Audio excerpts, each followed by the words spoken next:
బులెటిన్లో బ్రేకింగ్ చూస్తున్నాం. Hindupuram parliament YCP అభ్యర్థిని మార్చే యోచనలో వైసీపీ ఉన్నట్లు తెలుస్తుంది. ఇంతకు ముందు ప్రకటించిన గోరుంట్ల మాధవ్ స్థానంలో రిటైర్డ్ జిల్లా జడ్జి కురుబ కిట్టప్ప పేరును అధిష్టానం పరిశీలిస్తున్నట్లు తెలిపింది. మాధవ్ కు వీఆర్ఎస్ కష్టాలు తలెత్తాయి. పోలీస్ శాఖలో సీఐగా పనిచేసిన గోరుంట్ల మాధవ్ తన ఉద్యోగానికి వీఆర్ఎస్ ఇచ్చారు. అనంతరం వైసీపీలో చేరారు.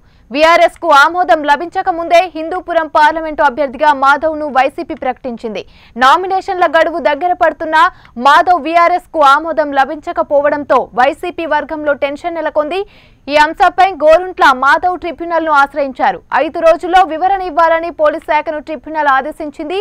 25తో నామినేషన్ల గడువు ముగియనుండడంతో అప్రమత్తమైన వైసీపీ అధిష్టానం గోరుంట్ల మాధవ్ స్థానంలో కిట్టప్పను ఎంపిక చేస్తున్నట్లు తెలుస్తుంది.